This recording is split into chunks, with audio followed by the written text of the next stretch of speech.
네, 오늘의 정치온 조기현 전 민주당 법률위 부위원장, 윤기찬 국민의힘 법률위 부위원장과 함께 집중 분석해 보겠습니다. 어서 오세요. 어제 발표된 부동산 대책에 야당의 반응은 싸늘합니다. 청년과 서민, 지방은 피눈물을 흘리고 현금 많은 부자들만 그리고 규제 피하는 외국인만 웃는 대책이라는데요. 민주당에서는 투기 수요를 막은 거지 실수요자를 막은 건 아니라며 강조하고 있습니다. 들어보시죠. 일각에서 아무런 근거 없이 주거 사다리 걷어찼다고 비난합니다. 투기 수요를 막은 것이지 실수요자에게 문을 닫은 게 아닙니다. 수억, 수십억의 빚을 내서 집을 사게 하는 것이 맞습니까?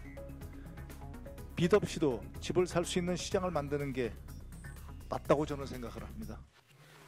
결과적으로 이재명 대통령은 서울의 무주택 서민들에게 서울 추방 명령을 내린 것이나 진배 없을 듯합니다. 서민청과 청년청에 집을 가지겠다는 꿈만 부숴버리는 결과를 초래할 것입니다. 이제는 패턴화가 된 것 같아요. 보수 정권이 들어서면은 집값이 공급을 통해서 안정화가 좀 되고, 그리고 민주당 계열의 정당이 들어서게 되면은 결국에는 그 수요 억제책을 하다가 폭등세가 일어난다. 결국에는 보유세를 건드리게 될 것이다. 그거 뭔지 한번 경험해 보면 이제 이재명 대통령이 나눠주는 그 쿠폰이 공짜가 아니었구나라는 것들을 많은 국민들이 체감할 겁니다. 네, 국민의힘에서는 이재명 정부 취임 뒤 세 번째 정책이 문재인 정부 시즌2가 될 거다 이렇게 혹평하고 있는데 진보 정권 입장에선 어쨌든 부동산 대책이 좀 아픈 손가락이잖아요. 이번 대책은 효과가 있을까요? 효과가 있어야 되겠죠. 소위 불장이라고 그래서 서울 거주 무주택자들의 불안 심리가 지금 극대화되고 있는 상황이기 때문에 민주당이 공식 논평에서 밝힌 바와 같이 고육지책입니다. 지금 시장 안정을 위해서 쓸 수 있는 카드를 다 동원해야 될 정도로 심각한 상황이라는 인식이 있었던 거고요. 근데 그에 대해서 국민의힘의 저런 비판은 전형적으로 이 서민이라든가 청년, 무주택자의 불안 심리를 자극하고 그래서 정책에 대한 신뢰도를 떨어뜨려서 부동산 정책이 실패하기를 바라는 입장인 것 같습니다. 지금 집값 안정시켜야 되는 거 아니겠습니까? 또 촉발된 게 윤석열 정부 동안에 공급이 원활치 않았던 문제가 있고 또 올해 3월 오세훈 시장의 이 토지거래 허가 구역 해제로 인해서 시장이 자극되면서 발생한 문제 아닙니까? 그래서 여러 차례 대책을 씀에도 불구하고 시장 안정이 이루어지지 않기 때문에 쓴 대책이고요. 이걸 통해서 안정화시켜야 되죠. 부족한 부분을 비판할 수는 있습니다만 무조건 실패를 바라는 것처럼 정치적 공세로 일관하는 것은 오히려 이 서민층들의 불안 심리를 이용하는 정치 공세라고 봅니다. 네, 쉽게 말해서 민주당에서는 대출을 막아서 투기 수요를 억제해야 집값이 떨어진다는 것이고 국민의힘에서는 당장 대출 막으면 돈 없는 서민들은 어떻게 집을 사냐 이런 거잖아요. 그래서 김재섭 의원은 어제 민주당이 지금 부동산 시장에 계엄령을 선포한 거다 이렇게 얘기를 했더라고요. 저는 그 말에 취지에 공감을 해요. 왜냐하면 부동산 지금 주택 시장 대책이잖아요. 근데 원래 주거 안정책이 맞는 거죠. 이 부동산 시장 경제 정책으로 접근할 부분이 아니에요. 왜냐하면 이게 월세든 전세든 자가든 뭔가 같은 서민이든 그 누구든 주거 안정을 추구하는 것이 부동산 정책의 핵심이거든요. 근데 이번에 아까 김병기 원내대표도 하시는 말씀들을 보면 아니 돈이 있는 사람은 사야죠. 그리고 돈이 없어도 빚을 내서라도 또는 전세든 월세든 살 곳은 마련해야 되는 거잖아요. 그런데 문제는 뭐냐면 공급이 조금 는다 하더라도 그 공급 물량을 이렇게 수요할 수 있는 여력을 안 주게 되면 대출억제 이렇게 해서 수요할 돈을 어디서 구할 수가 없어요. 그럼 그 집을 못 받아요. 그럼 누가 받습니까? 돈 많은 사람이 받아가는 거죠. 그러니까 이게 뭔가 이상한 거예요. 돈 많은 사람이 받아갑니다. 돈 많은 사람이 받아가는데 만약에 이 사람들 임대차 이런 그 사업신고 등으로 전세 매물이 안 나와요. 그러면 전세도 안 나오는 거예요. 자, 이런 식으로 서민들에게 공급될 주거가 없어지는 그 꼴의 정책의 일환이기 때문에 안 맞다는 거예요. 이게 주택값이 안정화시키는 게 매일 요리 평생 쉽게 매일이 맛있어지는 서머스 키친웨어 서머스 목표 아니겠습니까? 근데 서민들이 그 주택을 살려고 하다 보니까 돈이 없어요. 그래서 돈을 좀 빌려고 했더니 못 빌게 해요. 어떻게 삽니까? 그다음에 집 못 사가지고 좀 전세 살려고 했더니 전세물이 없어요. 왜 없냐? 아니 토지거래 허가제로 하게 되면 실제 집주리로 들어와 살아야 되잖아요. 그러니까 전세 물량이 안 나옵니다. 2주택, 3주택 이분들에 대해서 중과를 해요. 그럼 2주택, 3주택자가 없어져요. 그러면 2주택자는 어차피 한 채는 전세로 나올 거 아니에요. 이런 식으로 뭔가 주거 안정화 대책 위주로 정책을 펴야 되는데 무조건 집값 잡겠다는 거죠. 집값 안 잡힙니다. 제가 볼 때는. 이건 풍선 효과로 어느 정도 잠잠했다 다시 올라가잖아요. 그러니까 심리적으로 안정감을 주거나 또는 내가 월세 살다 전세 살다 집 살 수 있는 이런 구조가 되는 이런 신뢰해 주는 정책을 펴야 되는데 지금 다 이렇게 묶어버렸죠. 그러면 오세훈 시장이 얘기했잖아요. 우리는 재건축 시장 규제 완화를 통해서 일부라도 좀 공급하려고 했는데 저렇게 다 묶어버리면 전매 제한 안 되죠. 그다음에 일반 분양도 받을 사람이 없는데 돈이 없으니까 대출 규제로. 이거는 저는 정책이 아니라고 봅니다. 이거는 네. 소위 말하면 보여주기식이고 당장 어떻게 하면 붙들어 매보자. 개인적으로 보면 매우 안타까운 정책이다. 말씀하신 것처럼 붙들어 매보자 이렇게 과도한 수요 억제 정책은 전월세도 위축될 것이다 이렇게 전망을 하셨고 이준석 의원도 이런 패턴이 패턴화됐다. 결국 쿠폰 주도 성장 재원 마련을 위해서 보유세 즉 종부세 카드도 꺼내들 것이다 이런 예측을 오늘 내놨는데요. 어떻게 보세요? 저거를 또 민생지원금 그 쿠폰하고 연결시켜서 비판할 문제인가요? 그거는 당장의 골목 상권 안정화 또 서민 민생 대책 추진하는 것이고요. 그와 부동산 대책은 별개죠. 그리고 일종의 패턴화에 대해라는 주장에는 일정 공감합니다. 실제 그런 방식으로 시장이 작동해 왔으니까요. 그래서 부동산 대책의 수립이나 그거를 실행에 의한 성공 실패 여부를 그 정권의 문제로만 볼 수는 없는 겁니다. 계속 연결이 되기 때문에.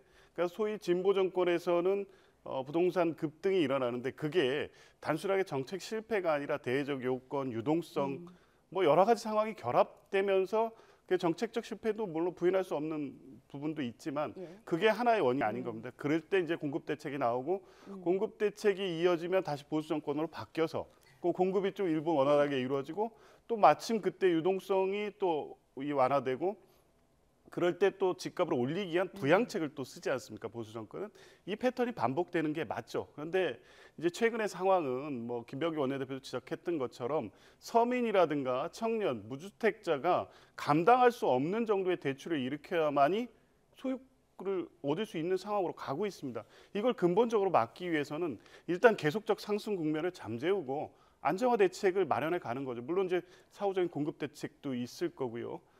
그 이제 세제 대책이라는 건 지금 단계에서 검토되지는 않고 있고 이재명 정부가 세금을 통해서 집값을 잡지는 않겠다는 것을 공언한 바는 있습니다. 그러나 뭐 계속적인 이 수요 억제 정책만으로 집값 상승을 잠재울 수 없다고 하면 여러 가지를 검토할 수밖에 없고 궁극적으로는 이 자산 시장의 재구조화를 통해서 유동성이 다른 방식으로 투자가 이루어질 수 있도록 하는 대책까지 종합적으로 검토되는 가운데 지금 소위 고유직책으로 나온 거니까 시장이 안정될 수 있도록 또 국민들이 불안감을 가질 수 않도록 하는데 같이 힘을 쓰는 게 맞지 않나 집값 싶습니다. 상승은 대외적 요건도 이게 이런 있고. 문제가 있어요. 그러니까 뭐 노무현 정부는 약간 달라요. 그때는 모기지 프라임이라고 해서 그 당시에는 이제 집값이 워낙 너무 과대평가되어 있기 때문에 언젠간 폭탄 돌리기다라고 해서 그때 결국 2007, 8년도에 이게 터졌잖아요. 그러니까 그때는 그래도 수요 억제하고 대출 규제하는 것이 정책적으로 나름대로 합리성이 있었어요. 왜냐하면 이게 이제 경제 전반의 어떤 펀더멘탈이 무너진다. 이게 집값이 과대 대출 통해서 나중에 다 이게 집값이 시장에 나오면 큰일 난다. 있었죠.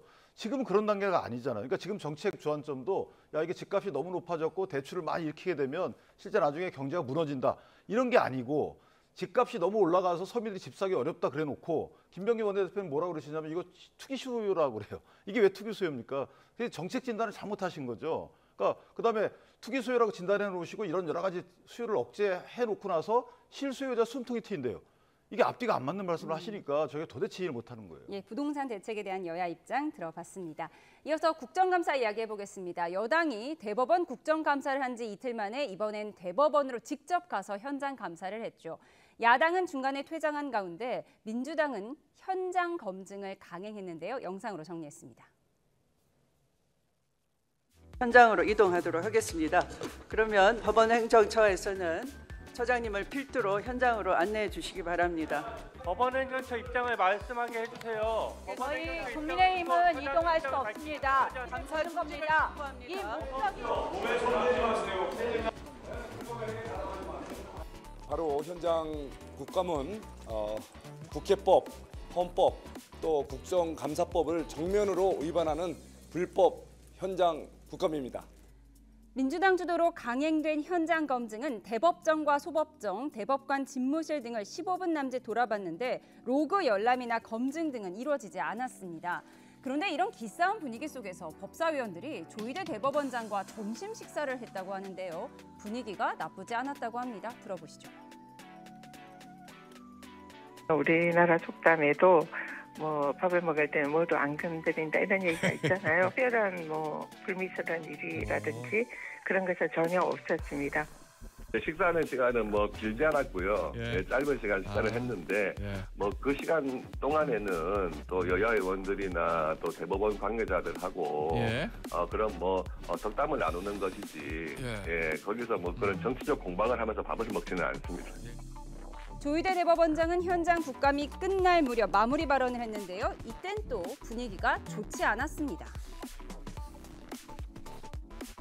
국민의 기대와 요구가 무엇인지 세심하게 살펴서 미흡한 부분을 개선하고 겸허한 마음과 굳건한 소명의식으로 그 본연의 사명을 다하기 위해. 근데 이게 대법원이 조금 문제가 있는 것 같아요. 왜 대법원장 그렇게 신속하게 재판해서 우사인 볼트보다 이재명 재판은 빨리 하고 소부에 회부하기도 전에 전원 합의부 간다. 그리고 기록을 보게 허락하셨어요? 네, 민주당 법사위원들 최근 몇 개월 동안 조희대 대법원장에 대한 공세 수위를 낮추지 않고 있는데 또 좋은 분위기 속에 점심을 같이 먹었다고 해서요. 이게 무슨 상황인가요? 식사할 때라도 그랬다니 좀 그나마 다행이긴 한데요. 어쨌든 전체적으로는 국민의힘에서는 파행이라고 하지만 파행은 스스로 만든 파행인 거고 국감은 어느 정도 성과적으로 잘 진행이 된 것 같습니다. 왜냐하면 어떻게 이렇게 이례적이고 전례 없는 절차를 진행했는지에 대한 첫 번째 의구심은 어느 정도 해소가 됐다. 실제 충실한 심리가 이루어졌다고 법원행정처장이 국회에서 계속 밝혔지만 이 진행된 절차에 대한 어제 그 대법원의 설명을 들어보면 제대로 안 됐다는 게 확인이 됐습니다. 그러니까 기록이 어떤 방식으로 올라와서 어떻게 배당이 되고 연구관 선에서 어떻게 검토가 되고 대법관에 어떻게 넘겨졌고 이런 부분이 명쾌하게 설명이 안 되는 거예요. 그럼 뭐냐면 종이 기록으로 검토가 됐거나 전자기록으로 검토가 되지 않고 졸속 심리가 이루어졌을 가능성이 확인이 된 거죠. 그리고 오늘 전현희 의원이 기자회견을 통해서 밝혔습니다만 전자기록 검토는 법적으로 그런 방식의 증거 확인을 하고 판결을 했다면 위법 소지의 문제가 있는 것도 확인이 된 겁니다. 전자기록이 형사사건의 전자기록이 적법하게 증거나 서면으로서 가치가 인정되기 시작한 건 올해 10월부터입니다. 그 이전에 전자기록은 과거에 관행적으로 원종이 기록을 갖고 보면서 참고하기 위해서 쉽게 보기 위해서 그냥 관행적으로 썼던 거지 그것만을 보고 판단을 했다고 하면 이건 적법한 심리 절차가 아니었다는 겁니다. 이런 부분까지 확인이 됐다는 측면에서 보면 어제 이 부분에 대해서 대법원 직접 관계자들의 설명도 그렇고 법원 행정처장의 설명도 그렇고 지금까지 했던 말과 계속 모순되고 분명하게 설명이 되지 않고 그러면 이 조희대 대법원장이 주도한 이번 파기환송 절차가 어떤 동기, 정치적 관여, 목적으로 했다는 부분이 상당히 신빙성 있게 접근해 가고 있는 과정이었다고 보고요. 그래서 추가적인 어떤 국정감사의 필요성이 제기되고 있는 겁니다. 네, 사건 기록을 전자기록으로 보면 불법일 수 있다. 전현희 의원이 오늘 이런 얘기를 했는데요. 이 부분에 대한 반박 있으시면 듣겠습니다. 그건 말이 안 되는 거죠. 왜냐하면 저 부분이 민주당에서 뭐라 그랬냐면 언제부터 검토했느냐 사건 기록을 어떻게 빨리 검토할 수 있었느냐 이걸 얘기한 거잖아요. 그러니까 전자기록을 보든 핸드폰으로 보든 뭐가 문제입니까? 사건 기록 휴대폰 찍어서 그 사건 기록 내용이 조작이 안 됐다면 핸드폰으로 내가 파악하는 용인 것이지 이것이 증거조사에 현출되는 게 아니잖아요. 예를 들어 공판정에서 증거조사에 현출되거나 송달하거나 하는 문제에 있어서는 전현희 의원의 말이 맞을 수 있어요. 피고인한테 종이 쪽지로 송달하는 게 아니고 저희가 전자 송달 방법을 하거든요. 이런 것들은 말씀하신 대로 그때부터 시작이 됐겠죠. 그런데 재판부가 내가 전자기록으로 보든 휴대폰으로 찍어서 보든 아니면 종이 쪽지로 보든 뭐가 문제인 거죠? 그건 말 자체가 안 되는 말씀을 하고 계신 거고 두 번째는 그러니까 예를 들어 재판장에서 증거 기록을 현출할 때 종이 기록을 현출했는지 이런 것들이 그건 항소심부터는 말씀이 되겠죠. 근데 이제 대법원에서는 이거 서면 재판이기 때문에 말 자체가 안 되는 말씀이고 두 번째는 똑같은 말씀을 지금 언제까지 하시는 건 모르겠어요. 이거 어떻게 배당됐습니까? 그다음에 졸속한 심리입니까? 라고 도대체 이걸 며칠째 하고 있는 거죠? 지겨워 죽겠어요. 이러지 마시고. 그다음에 대법원 현장 방문 가신 거 저거 현장 검증이잖아요. 저희가 변호사님도 아시겠지만 검증이라는 것은 가서 뭔가를 보는 거예요. 오감으로 만지거나 느끼거나 맛보거나 이게 검증이에요. 그런데 가서 로그 기록을 보겠다? 이건 압수수색입니다. 우리 법에 보면 자료 제출 요구를 할 수 있죠.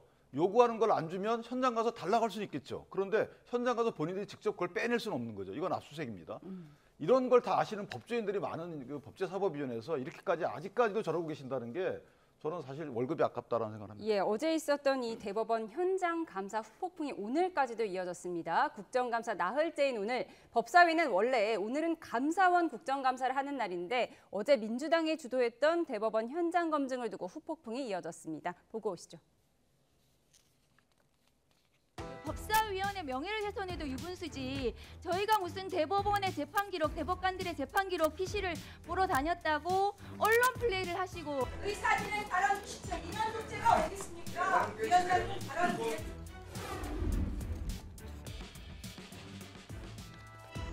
법사위 국감을 참석하지 않고 보이콧한 위원님들에게 의사진행 발언이 의미가 있겠습니까? 위원님 여러분, 목소리를 낮추십시오. 위원장에 대한 예의도 필요하죠. 오선 의원님. 말장난 하지 마요. 신동욱 의원님, 위원장에 대한 예의를 갖추세요. 초선이어도 사회 경력이 그만하면은 예의를 미리 고지하지 않아도 나을 것 아니겠습니까? 결국 추미애 위원장은 허위사실 유포에 대한 대책 마련 회의가 시급하다면서 감사 중지를 선언했는데요. 앞서 발언권을 얻지 못한 국민의힘 따로 기자회견을 열었습니다. 점령군이 아니었다고요. 여러분들 영상과 사진을 보시면 알 겁니다. 대법원을 온통 휘젓고 다녔습니다. 마치 예전에 파리를 점령한 히틀러가 에펠탑 앞에서 기념사진 찍었던 그런 장면이 떠오릅니다. 주진우 의원은 민주당 의원들이 대법정 법대위에 오른 사진을 SNS에 올리며 불법 압수수색이나 마찬가지다. 사진 잘 나오니 좋으시냐고 비꼬았습니다. 그런가 하면 그제 김우영 민주당 의원이 박정훈 국민의힘 의원의 욕설이 담긴 문자 메시지를 공개했는데 이 과정에서 박 의원의 휴대전화 번호가 그대로 노출됐던 과방위, 그 후폭풍도 이어졌습니다. 김우영 의원에게는 전혀 미안한 마음이 없습니다. 김우영 의원의 그날 행동은 정말 이해할 수 없는 행동이었고 더군다나 제 문자 전화번호까지 그대로 공개를 해서 제가 배딸들의 표적이 돼서 전화를 쓰기 어려운 상황까지. 국회의원 헌법기관이에요. 명함에 전화번호 있죠. 공공연하게 자기 명함을 사서 전화번호를 유권자들한테 알립니다. 그리고 국민의 알 권리가 있어요. 네, 조국혁신당 박은정 의원 등은 국민의힘이 언론 플레이를 하고 있다. 그러면서 자신들의 명예훼손을 하고 있다. 이런 주장을 합니다. 그러니까 재판 기록을 보려 한 게 아니다. 뭐 이런 뜻인가요? 그렇죠. 뭐 지금 화면에 보는 것처럼 초기의 현장 국감입니다. 그리고 자료 제출 요구를 반복적으로 계속했음에도 불구하고 지금 몇 달째 내놓지 않고 있습니다. 불가피하게 대법원을 방문한 현장 국감을 진행하기로 의원회가 의결을 했고요. 가서 뭐 이 곳곳에 이 의문과 관련된 부분을 확인한 겁니다. 무슨 압수수색이라고 하는데요. 그런 강제적 절차가 가능하지 않음에도 불구하고 마치 강제적으로 관련된 자료나 서류를 빼앗듯 하려는 행태를 보인 것처럼 허위사실로 이 상황을 호도하고 있기 때문에 이건 명예훼손에 해당하는 정도의 문제라고 볼 수밖에 없고요. 본인들이 그냥 나간 거 아닙니까? 그러면 같이 가서 확인하고 문제가 있는지에 대해서 오히려 의문에 대해서 계속 문제 제기하고 있음에도 불구하고 자료 제출도 안 되고 답변도 안 나오고 있다고 하면 그 부분에 대해서 우리가 대법원의 협조를 통해서 사안이 빨리 마무리될 수 있도록 하는 역할도 야당이 해야 될 역할입니다. 아무것도 안 하고 무조건 조희대 대법원장과 대법원을 저런 방식으로 보호하는 이유와 목적을 모르겠고요. 왜 계속 몇 달째 똑같은 얘기를 하냐 하는 건데 대법원이 몇 달째 똑같이 아무런 답변도 하지 않고 아무 자료를 제출하지 않고 있지 않습니까? 지금 지난 이 국회에서의 이 국정감사도 그렇고 어제도 그렇고 보면 조희대 대법원장 와서 추상적이고 언론적인 인사 말씀이나 듣자고 하는 게 아닙니다. 묻고 있는 내용은 뻔하지 않습니까? 간단합니다. 몇 마디 확실한 대법원장의 답변. 대법원장이 직접 답변하기 어려우면 법원 행정처장이라도 명확하게 답변을 해주었으면 이렇게 시간을 끌 일도 없고 민주당이 계속 문제 제기를 할 이유도 없습니다. 그런데 확인한 것처럼 어떻게 절차가 그렇게 진행됐는지, 기록 복사는 됐는지, 전자문서로 봤다는 건지, 언제부터 어떻게 봤다는 건지, 상고의 유서는 4월 10일에 들어왔는데 그 이전부터 전체 대법관이 다 기록 검토를 하고 있었다는 건지 명확한 답변이 하나도 안 나왔습니다. 문제 제기를 안 할 수 없는 상황입니다. 예, 그러니까 여야 모두 서로에게 언제까지 똑같은 말 할 거냐 지금 이렇게 말씀하시는 것 같은데요. 국민들도 같은 생각일 것 같습니다. 지금 조국혁신당 박은정 의원 얘기했는데 조국혁신당은 조희대 대법원장에 대한 탄핵안을 내일 공개하겠다 이런 입장이더라고요. 아마 당이 복잡한 위기를 탈출하기 위해서 저런 강한 수단을 쓰는 것 같은데 저 부분은 오히려 역풍 맞는다고 생각을 하고요. 민주당조차도 탄핵 얘기는 지금 대놓고 못 하고 있잖아요. 두 번째 이제 그 현장 검증을 가서 현장 검증에 맞는 뭔가 역할이 있냐 없었어요. 그리고 김영민 의원님 말씀하신 것처럼 뭐 가가지고 평수를 재고 예를 들면 증언 대법관 증언에 이게 과연 필요한 건지에 대해서 뭔가 예산과 관련된 거 볼 필요가 있다라고 하는데 아니 증언이 필요하면 증언 규모 같은 걸 정하고 거기에 맞는 시설을 구축하는 것이 그게 행정을 올바로 하는 자세이지 가보니까 대법원 가보니까 증언할 수 있는 그 공간이 없더라. 이거 보러 가신 건 아니잖아. 이거는 뭐 도면 봐도 다 아는 거고. 그러니까 그다음에 제출 요구한 그 서류 목록을 보면 연구관들이 보고한 그 보고서도 달라는 거고요. 거기 다 있어요. 그다음에 재판관들 접속한 기록도 달라고 그렇게 했으면서 아니라 그러시는 거잖아요. 세 번째로 이걸 왜 못 주냐면 왜 또 언급을 못 하냐면 불법이기 때문에 그런 거예요. 저희 그 국가법에도 있잖아요. 계속적인 재판에 관여할 목적으로 하면 안 되는 거고요. 두 번째는 대법원의 여러 시민단체 등이 이미 정보공개를 청구했었어요. 이거 로고 기록 다 달라고. 근데 거부하면서 뭐라 그랬냐면 이건 재판이 진행 중인 거기 때문에 안 된다. 지금도 똑같아요. 재판이 중단돼 있을 뿐이지 계속 중이거든요. 그럼 못 주는 거예요. 못 주고 말하면 안 되는 것을 왜 말하면 안 되냐, 왜 안 주냐라고 계속 문제제기하게 되면 불법적인 일을 하라고 부추기는 겁니까? 그러니까 그만하시고 이미 이제 원래 목적이 있으시잖아요. 대법원을 압박해서 뭔가 모험을 하려고 하시는 건데 그만했으면 좋겠다. 예, 도돌이표 같은 공방 짚어봤습니다. 한편 국민의힘은 김현지 부속실장이 다른 이재명 대통령의 측근 사건에도 관여했다는 주장을 폈습니다. 김현지 실장이 김용전 부원장의 수사 자료를 받아봤다는 건데요. 민주당 반응까지 이어서 들어보시죠. 김용이 검찰의 체포영장으로 체포됐을 때 김용의 변호를 맡은 이상호 변호사는 김용의 체포영장을 몰래 김현지 보좌관에게 보낸 것으로 보입니다. 누구에게 보고했겠습니까? 공범의 수사 상황을 변호인을 통해 몰래 빼내고 증거인멸을 시도하는 것은 명백한 범죄입니다. 실행자는 김현지이고 배우는 이재명 대통령입니다. 추진호 의원 주장, 고소, 고발 내용은 항상 틀리는 경우가 너무 많았다는 점을 말씀드리고 싶습니다. 예. 그리고 이화영 전 부지사가 이제 법사위에 출석을 했었잖아요. 이화영 전 지사가 의원님 잠깐 만나서 대화하는 장면이 잡혔더라고요. 국힘 의원 중에서 저렇게 터무니없는 그 주장을 저렇게 해대고 억울해 죽겠는데 이거 어떻게 합니까 하면서 뭐 좀 어떻게 좀 도와주시는 방법 좀 없습니까 하고 답답한 마음을 호소하길래 뭐 억울해도 참으셔야지 어떻게 하겠습니까? 라고 그냥 짧게 뭐 답을 했던 기억이 납니다. 네, 그제 법사위 국감에서 김현지 부속실장이 이화영 전 부지사 수사 과정, 그러니까 변호인 교체 과정에 개입했다 이런 의혹을 제기했던 주진우 의원이 어제는 또 이 대통령의 또 다른 측근인 김용전 부원장의 수사 과정에 김현지 실장이 개입했다 이런 주장을 추가로 내놨습니다. 그러니까 김용전 부원장의 체포영장을 보여줬다, 유출했다 이런 거죠? 그러니까 무슨 근거로 저런 말씀하시는지 모르겠습니다. 본인이 기자회견 하면서도 그런 것으로 보입니다라고 해놓고 결론은 범죄 행위입니다. 확인되지 않은 내용을 가지고 본인이 추정한 사실을 사실로 전제해 놓고 정치 공세 펴고 있는 거죠. 수사 기록이 어떤 체포영장을 봤다는 게 아마 그 과정에서 이 상황에 대한 이 파악을 하기 위해서 그런 내용에 대한 언급을 한 적이 있었다면 뭐 그런 상황은 있을 수 있죠. 당시에 김현지 지금 부속실장은 이재명 의원의 보좌관이었습니다. 그리고 김용 전 부원장이든 이화영 부지사든 그 수사의 마지막 정착점은 어디였습니까? 이재명 후보, 이재명 대표를 겨냥한 표적 수사였습니다. 그 수사 상황이 진행되는 거에 대해서 보좌관은 당연히 상황 파악하죠. 그게 정도가 어느 정도까지인지는 모르겠습니다만 어떻게 사건이 진행되고 있고 무슨 내용이 이 수사 상황에서 알려지고 있고 이런 거 파악하고 보고하라고 있는 게 보좌관의 역할인 거죠.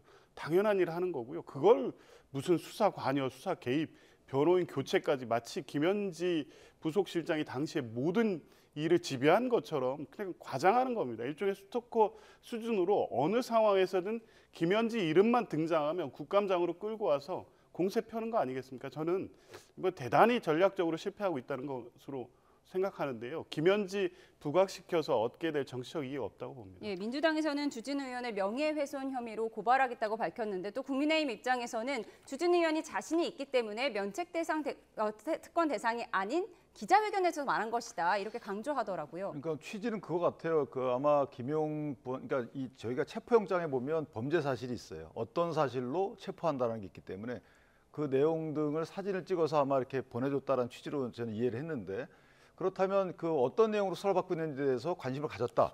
변호사님 말씀처럼 가질 수 있죠. 그런데 문제는 뭐냐면 김현지 보좌관이 당시의 신분이에요. 김현지 보좌관이 당시 아마 국회의원 보좌관인가 그럴 거예요. 그렇다면 이재명 당시 당대표가 국회의원 신분에서 공적인 영역, 국회의원 업무 관련돼서 접촉하는 건 상관이 없는데 이재명 대표의 이거 사적인 거잖아요. 재판이라는 건 개인적인 겁니다. 공무수행 하다가 국회의원 업무 하다가 나온 게 아니잖아요. 그런 부분이 하나 문제가 있는 거고 두 번째는 저 부분은 저는 큰 문제가 안 된다고 봐요. 오히려 문제가 안 된다가 아니고 상대적으로. 지금 저희가 기억을 다 잊어서 그런데 김용 부원장의 이제 그 범죄 사실 확정이 됐죠. 근데 재판 진행 중에 보면 위증도 많았어요. 위증 조사도 있고요. 심지어는 김용 부원장이 그 누구한테 돈을 받을 당시에 그 자리에 같이 있었다라고 거짓말했다가 구속 기소된 사람도 2명 있고요. 거기도 변호사도 1명 나옵니다. 그리고 이재명 대통령께서 당시에 변호인들이 있는 김용 부원장의 변호인들이 있는 텔레그램 방에 가서 의견을 제시했다고 하는 기사도 있었어요. 자, 이런 식까지 나간 걸 보면 관심을 가져서 그것이 점증하고 있었다.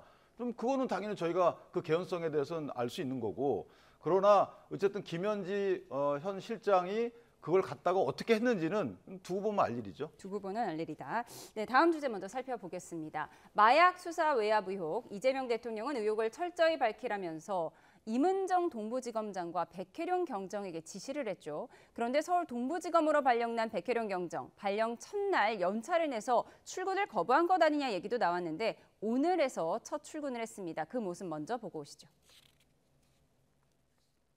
검찰은 애초에 수사권이 없습니다.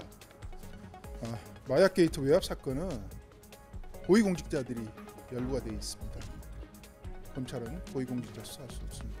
합수단은 위법하게 구성된 불법 단체다 이렇게 주장을 했는데 그곳으로 제가 지금 출근하고 있습니다. 공직자로서 신념이 처음 흔들립니다. 혹시 뭐 임은정 지검장이랑 좀 어떻게 소통하시려 하세요? 소통하지 않습니다. 마약 수사 외압 의혹은 임은정 동부지검장이 이끄는 검경 합동수사팀이 수사하고 있죠. 이 대통령이 법무부를 통해 백혜룡 경정을 투입하라 지시했고요. 그런데 임 지검장은 백경정 본인이 고발한 사건을 셀프 수사하면 공정성 논란이 불거진다며 별도의 수사팀을 꾸리겠다고 한 겁니다. 그런데 백경정은 기존 수사팀 못 믿겠다. 수사 인력 선발 권한을 나에게 달라. 최소 25명이 필요하다며 합류를 거부했습니다. 대통령실은 공직기강의 문제라며 불쾌해하는 분위기로 전해지는데요. 윤석열 정부의 비판적이었던 임은정 지검장과 백혜룡 경정, 힘을 합쳐서 성역 없는 수사라고 주문한 건데 싸우고만 있기 때문입니다. 그 파장을 좀 짚어보겠습니다. 네, 백혜룡 경정이 출근 첫날부터 지금 검경 합동수사팀은 불법단체다 이렇게 직격을 했습니다. 대통령이 수사를 철저히 하라고 한 건데 이 상황을 어떻게 보십니까? 뭐 백혜룡 경장의 발언이라든가 첫날 뭐 연차를 내고 이런 모습을 보이는 건 적절해 보이지 않습니다. 공직자이기 때문에 공직자로서 직분은 일차적으로 제일 중요한 것이고요. 물론 백혜룡 경장이 수사 외압의 피해 당사자인 것 그리고 이 마약 사건의 초기 수사를 진행하면서 상당한 성과를 거뒀음에도 불구하고 수사 외압으로 인해서 그 실체가 가려진 것에 대해서 진상 규명을 하고자 하는 공적 책임 의식에 대해서 높이 평가합니다. 그리고 그런 부분을 알기 때문에 대통령께서도 법무부 장관을 통해서 직접 파견 지시까지 한 거죠.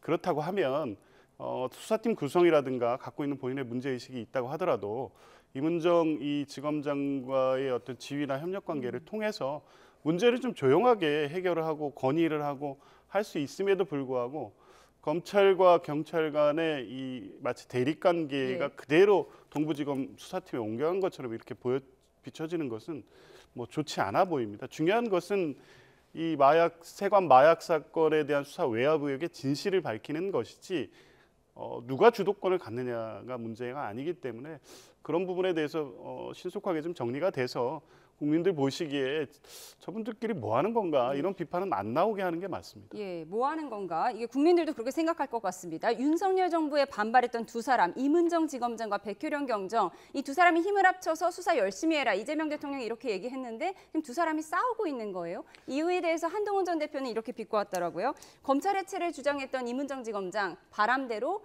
백효령 경정이 수사 지휘를 받으면 된다. 이런 얘기도 했더라고요. 비꼴 일은 아닌 것 같고요. 개인적으로 보면 문제가 뭐냐면 이게 지금 백혜령 공정이 제기했던 문제를 본인도 똑같이 해당을 해요. 이문정 검사가 본인이 문제 제기했던 그 검찰 조직의 일환이기 때문에 사실 피의자인 그 검찰 조직을 수사팀을 꾸린 게 맞느냐? 뭐 맞다고 쳐요. 저번에 말이. 그럼 본인은요? 본인은 피해자잖아요. 직권남용의 피해자고 어쨌든 관련자, 고소인 이런 부분이잖아요. 그럼 본인도 들어가면 안 되죠. 그러니까 이 두 이상한 조직의 한 두 사람이 공존하게 된 건데 그렇다면 누가 문제냐? 대통령께서 저렇게 지시하면 안 되는 거죠. 그다음에 대통령이 만약에 지시를 했다는 것에 대한 당부당을 떠나서 대통령의 지시가 있어서 들어갔으면 대통령이 항명하는 듯한 또 저런 모습도 안 맞는 거죠. 백혜령 경정은 아직까지 경찰 공무원이란 말이에요. 근데 지금 하는 행위를 보면 경찰 공무원으로서 행태가 아니에요. 저 부분은 뭔가 다른 목적이 있지 않고는 저렇게까지 할 수가 없는 거고 세 번째로 지금 저는 제일 이해가 안 되는 게 특검의 수사범위에 저게 포함이 돼 있단 말이에요. 특검의 수사범위에 포함이 돼 있는데 특검 수사 중인데 왜 저기 가서 저렇게 하는지도 모르겠고 그러니까 뭔가 뒤죽박죽이고 정리가 안 된 느낌이고 대통령도 지시했는데 면도 안 서시는 입장이고 하여튼 지금 뭔가 이해가 안 되는 상황이 펼쳐지고 있다는 생각입니다. 이문정 지검장과 백혜령 경정의 갈등 앞으로 이 수사에 어떤 영향을 줄지도 관심이고요. 대통령실은 이 사건에 대해서 직접 지시한 것이 아니라 법무부를 통해서 지시한 것이다. 이 점을 강조하고 있다는 점도 알려드립니다. 지금까지 정치원 조기현 전 민주당 법률위 부위원장, 윤기찬 국민의힘 법률위 부위원장과 함께했습니다. 고맙습니다.